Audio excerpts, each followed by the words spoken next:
Were Brandon and Jose able to do anything today? Not much. Just a little bit of a warm up, but they didn't do much in practice. No contact. And just from reviewing the film from last night, what kind of stood out to you? Some of the things you guys need to work on. Our first quarter start was poor at best, and the casual. We were too casual. Our sense of urgency has to go up, and our guys understand that. Our margin for error is a little smaller. You don't have Brandon, you don't have Jose, so our ability to come out with the mentality to have physicality, to hit first, has to be there from the start. And last night it wasn't. You guys got it going like Booker. Do you ever get to a point where it's like, Herb, don't worry about anybody else, just like denying the ball or anything like that? For sure, we have to. I mean, it's the second game with 50 points, so he's one of those guys you got to go get him early, take the ball out of his hands, don't let him touch it.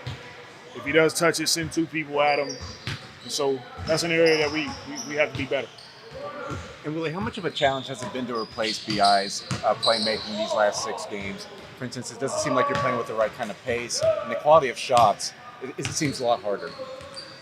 For sure. It's tough to replace BI and what he brings to this team. And then at the same time, we're playing against some of the toughest teams in the league that are really that have really solid. They're really solid defensive teams. So they make you take tougher shots. They make you have to move the ball side to side. Normally the first action isn't there. And so it's a combination of those two. It's missing Brandon, missing Jose. But then playing against the tougher teams, we just have to rely on each other even more. What would you like to see them basically do differently, like so it doesn't all fall on Zion? I know CJ was trying to do some playmaking yesterday, but where would you like for that to come from? Well, it starts on the defensive end. Our ability to get stops, rebound the ball, allows other guys to get into the offense even faster. And then from there, just continue to trust. And that's hard to do when you face an adversity, is to trust. Our natural instinct is, okay, I got to do it myself. But collectively across the board, trust each other, trust the work that you put in here on the floor. For the most part, we're doing it. But we, like I said before, we have to put together more of a 48-minute game. And right now, it's 3 quarters, it's 2.5, it's 3.5. We got to get closer to 4 quarters. And we talked about it last night, but in those situations where teams are leaving their center under the rim, is it just as simple as, hey, make the easy pass to those guys and allow the dominoes to fall, as you said last night? I guess what do you want C to see when teams are kind of throwing that at? Yeah, it's a combination. When they leave you, then you got to get involved in the action a little bit. Either become a good screener, off-the-ball screener, or catch, and it's a quick decision play there. Like, it's hard for bigs because it's mostly their bigs. Most of their 5s are leaving and they're tracking Z. So it's hard if you hit them now to go second side to somebody for them to get back and contest those shots. So it's a matter of us continuing to work on it. You guys ever want him to just like take a 15-footer? Like Giannis, like kind of do similar things, but like he'll just take them sometimes. Yeah, he's got to get comfortable doing it, but Z is more than capable for sure. Is this just the natural progression of what you guys have wanted to see for years, being able to have more of these lineups where he's like a 5? You've kind of seen it kind of growing to get to Not this. 5, one. We got 5 guys out there. He's not the 5. He's at the 1. It is. I think we're growing. We're growing in that area. We're growing with our lineups. The more we look at it, the numbers have been really good for us. Late in the game, I think 4 minutes left, we went small and cut it to 7. And it gives us space, more playmaking on the floor. And once again, we love what Larry and JB brings with our group as well, but this gives us another option. And we talked about how much you guys are missing BI, but how much do you think not having Jose just as that ball handler off the bench has kind of put more on some other guys as well? For sure. We miss Brandon, we miss Jose. Not having them at this point in the season is tough. And we need those guys back. However, our guys understand and they know how I feel about them. We have more than enough to go after these teams, compete, and give ourselves an opportunity to win. But we have to recognize that the margin for error is smaller.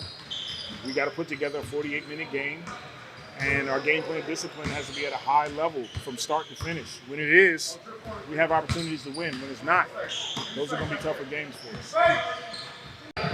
So for you, I mean, just what's kind of the mood after, kind of the first start? It's crucial. homestand and just trying to get back right, knowing how much these games mean to y'all? I mean, look, there are ebbs and flows every season. It takes an adjustment to learn how to play without BI. You know what I mean? So, it's we're playing some good teams, and we're down a major figure of ours. So, nobody feels sorry for us, neither do we. And we're just gonna keep on plugging away.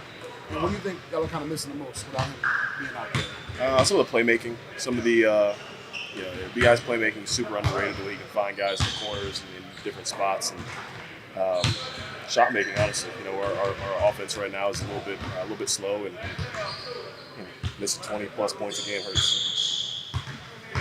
Is it noticeable out there too that the quality of shots the rest of the guys are getting when BI's not out there?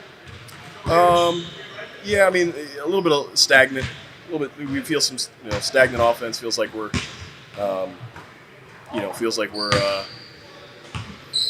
just not getting great movement. Yeah, like you said, not getting great shots. And again, we're missing our best, if not one of our best playmakers. So it's an adjustment for sure. And Larry, what do you feel like the bench has to do to pick up the scoring? Because now that Trey's moved into the starting lineup, it seems like you guys are kind of searching from game to game where that offense is going to come from. Yeah. Again, you took away our offensive hub for the bench, so it's got to come as a concerted effort from everybody. Sometimes it's Naj, sometimes it's Jose when he's healthy, sometimes it's Dice, sometimes it's me. We just it's gonna be different every single game. There's not a natural Trey Murphy on the bench anymore, so it's just gonna come from a different person every game. Hopefully, most of us. We saw Nurk kind of camped out in the paint for a lot of last night's game, and I know that's something you guys have seen a lot of defense against Z. Just what are some of the counters you guys talk about when defenses do go to that? Space. I mean, we just got to stay spaced. Yeah, obviously, teams are going to load up on Z. Teams load up on your best player. That's just we're going to see that in the playoffs. We're going to see that tomorrow in the next game and the next game and the next game. So, just got to continue to work space around him. Again, I'm trying to expand my game in terms of shooting more threes. JV is as well. We're just trying to figure out what works. Like I said, we're going to see it in the playoffs. So probably good we see it right now. Do you think the way they're doing it is kind of more drastic than you normally see with some of the best players in the league, with the way they're kind of just leaving their center right in front of the rim? Yeah, to be fair, I mean, this is the first full season that Z has really gotten to play, so it's an adjustment to see what really is needed around him. I mean, you see what Milwaukee did with Giannis and just surrounded him with, their center is a 7'1" 2 guard essentially, and that's it's a unique spacing environment for guys that play like that. So again, it takes a while to learn how to put the pieces around certain guys, but we're working on it. I think there are 11 teams in the West with winning records. You've been in the East, you've been in the West. How crazy is it just being a race like this? No, it's crazy. It feels like we're running from the teams behind us, and teams in front of us are running from us. So it's certainly competitive, and every game just means that much more. I'm enjoying it. It's a lot of fun. Do you think it's important for you and JV when they are doing that to kind of be a screener, be a dribble handoff guy to kind of take advantage of them when they are leaving y'all open? Yeah, I mean, look, Golden State plays two what you would call non-shooters, and Loon and Draymond. So when Dre spaces a three, sometimes he'll shoot it, but oftentimes we're trying to implement when me or JV catches it out of the 3-point line, you can use yourself as a connector, as a catch, go play handoff game with Trey, Hawk, CJ. We're at the bigs in the lane. Now we're just teeing up open threes for those other guys. So again, it's not going to be perfect overnight, but we're working on it, and it's getting there.